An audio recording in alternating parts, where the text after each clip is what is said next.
आम्ही सिनेमे करतो, गाणी गात असतो, मात्र आज आमचा सगळ्यात मोठा उद्देश आहे की गरिबांना चांगले दिवस यावेत.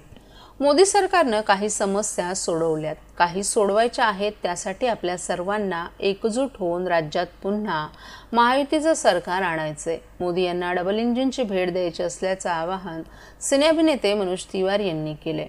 ठाणे शहर विधानसभेचे विद्यमान आमदार संजय केळकर हे राज्यात मोठ्या मताधिक्यानं निवडून येतील अशी खात्री देखील त्यांनी यावेळी व्यक्त केली.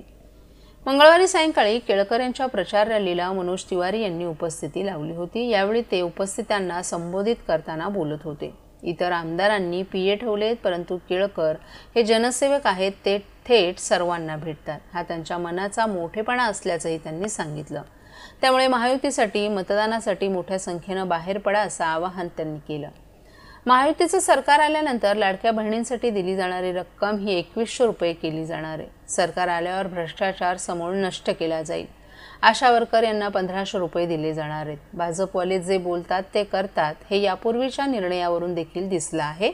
त्यामुळे तुम्हाला देखील आता विश्वास दाखवून महायुतीला निवडून द्यायचं आहे असं आवाहन त्यांनी केलं. एक रहेंगे तो नेक रहेंगे आणि सेफ रहेंगे असा नाराही त्यांनी यावेळी दिला.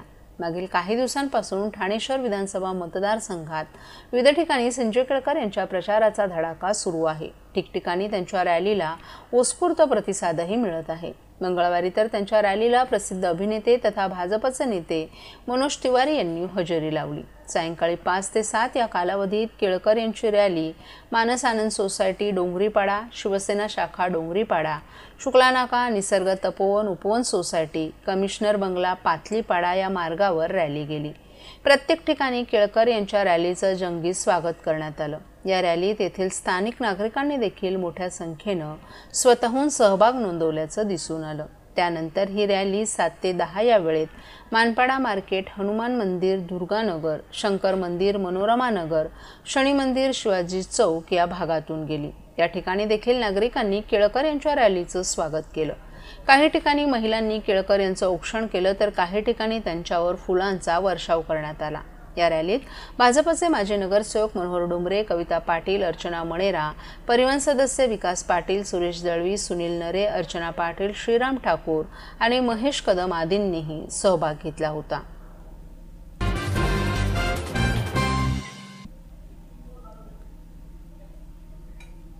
काही जण स्वतःला विकास पुरुष म्हणून घेण्यासाठी काँक्रीटचे रस्ते आणि बिल्डरांना फायदा करून देणारी धोरणं राबवत आहेत. मात्र सर्वसामान्य गरीब कुटुंबातील तरुणांना कोपरी, पाचपाकाडे आणि ठाणे शहरात मागील काही वर्षात ते रोजगाराच्या संधी उपलब्ध करून देऊ शकले नाहीत.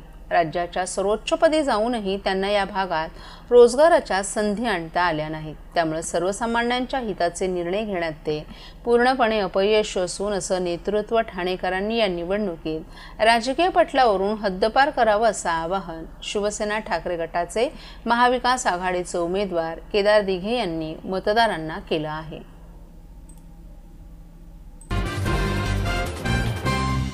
महाराष्ट्रातील भगिनींना आधार देणारी राज्य शासनाची मुख्यमंत्री माझी लाडकी बहीण योजना. या योजनेअंतर्गत अल्प उत्पन्न गटातील 21 ते 65 वयोगटाच्या भगिनींना मिळणार दरमहा 1500 रुपयांची मदत. अर्ज करण्यासाठी 31 ऑगस्ट 2024 पर्यंत मुदतवाढ. कुटुंबाचं वार्षिक उत्पन्न 2.5 लाख रुपयांपेक्षा कमी असलेल्या महिला पात्र. कुटुंबाकडे पिवळं किंवा केशरी रेशन कार्ड असल्यास उत्पन्नाचा दाखला आवश्यक नाही. पांढरं रेशन कार्ड असेल किंवा रेशन कार्ड नसेल तर कुटुंबाचं वार्षिक उत्पन्न 2.5 लाखांपेक्षा कमी असल्याचा दाखला आवश्यक. योजनेसाठीचा ऑनलाईन अर्ज नारी शक्ती दूत ॲपवरून किंवा पोर्टलवर भरता येईल. ज्या भगिनींना ऑनलाईन अर्ज भरता येत नसेल त्यांच्यासाठी अंगणवाडी, ग्रामपंचायत, वॉर्ड ऑफिस, सेतू सुविधा केंद्रामध्ये किंवा आशाताई बचत गटाच्या CRP यांची मदत उपलब्ध. आता आपल्याला अभिमानानं म्हणता येईल, सुखी आणि सुरक्षित आहे माझी लाडकी बहीण.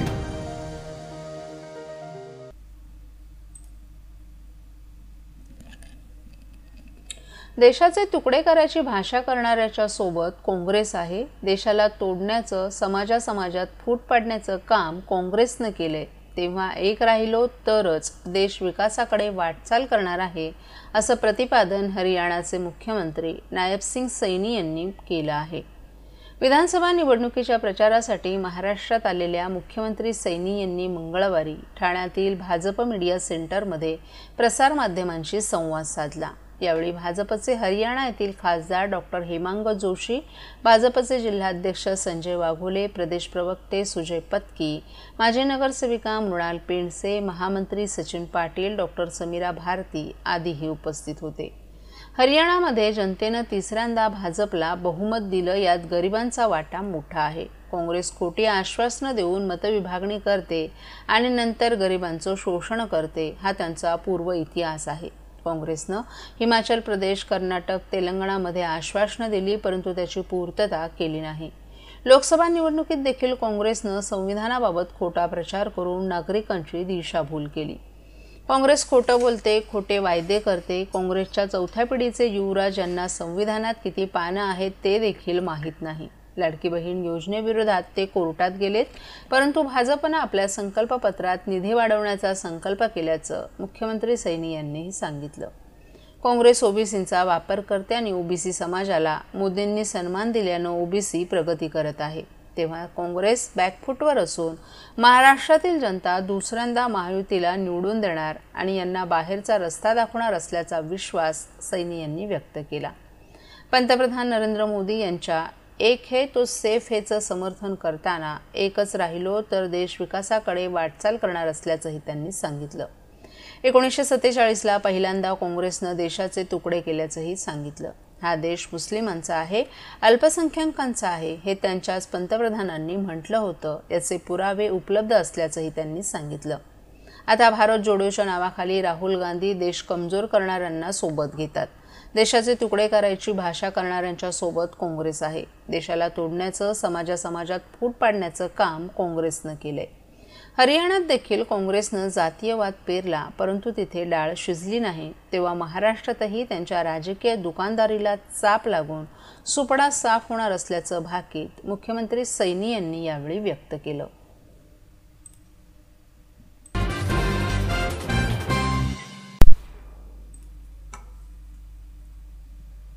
गेल्या 2.5 वर्षात सत्तेसाठी हापापलेले नेते आपण बघितले। विधानसभा निवडणुकीत उतरलेले सध्याचे सगळेच पक्ष गब्बर आहेत।